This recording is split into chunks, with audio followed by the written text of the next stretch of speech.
It was supposed to be the happiest day of his life. The hall was filled with the sweet aroma of fresh roses, golden lights glittered across crystal chandeliers, and guests whispered in awe of the grand wedding. But all of that faded into silence when the heavy oak doors creaked open, and a woman stepped in, wearing torn clothes and worn-out shoes. Her hair was messy, her face pale, and her dress looked like it had been rescued from a trash bin. Murmurs spread like wildfire through the crowd. Someone gasped, someone laughed, and someone else muttered, "Who let her in here?" The wedding planner rushed forward, face twisted in disgust. "This is a private event. You need to leave before you ruin the photographs." The woman clutched a small cloth bag to her chest, her eyes darting nervously to the decorated stage where the groom stood. But before she could speak, 2 security guards took her by the arms and started pulling her toward the exit. The hall buzzed with judgment. Cameras were lifted, phones clicked, her humiliation recorded in real time. And then, the groom stepped down from the stage. His expensive shoes echoed against the marble floor. He moved with a quiet but undeniable determination, cutting through the crowd until he stood in front of the guards. "Let her go," he said, his voice calm but commanding. Everyone froze. The woman lowered her head, almost as if she was ashamed to meet his eyes. I'm sorry," she whispered, "I didn't mean to cause trouble." The groom's eyes softened. He stepped closer, brushing a strand of hair from her face. "Why are you apologizing to me?" Then, turning to the shocked audience, he spoke with a steady voice that carried to the farthest corner of the hall. "She's my wife." Gasps rippled through the guests. The bride's family looked stunned. The wedding coordinator's face drained of color.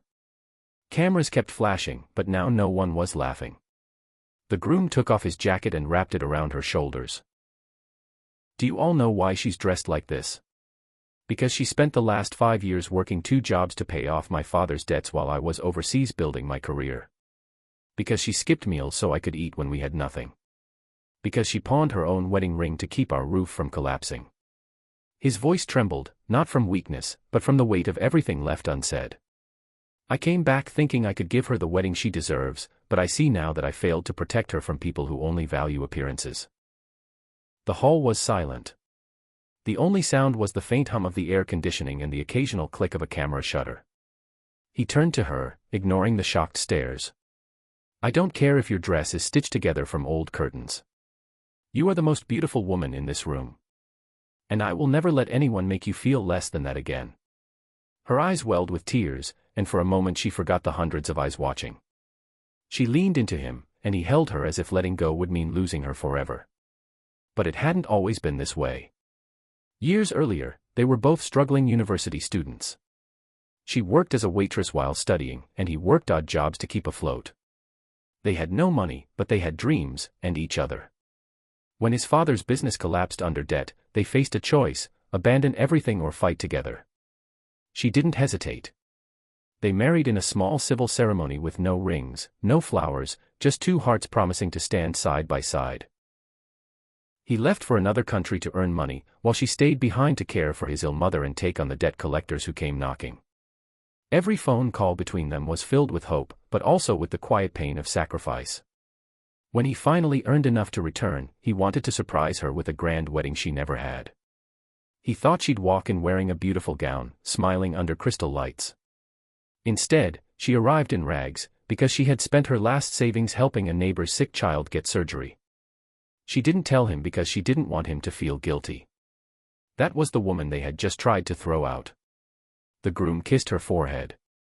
"This wedding will only happen if you stand beside me. Like this, just as you are. Because this is the real you, the one I fell in love with. And if anyone here can't accept that, they can leave." Slowly, applause began. First from an elderly man in the front row, then from more guests, until the hall filled with clapping. The judgmental whispers turned into cheers. They walked up to the stage together. She didn't have a gown, but she had something far greater, the unshakable truth of a love that had endured years of storms. By the time the vows were spoken, no one cared about the dress, the flowers, or the glittering lights. All they saw was a couple who had survived the worst and chosen each other anyway. And as the groom slipped a simple gold band on her finger, he whispered so only she could hear, "From today, no more sacrifices alone. We carry everything together." She smiled through tears, knowing that this was not the wedding she had imagined. It was better. It was real.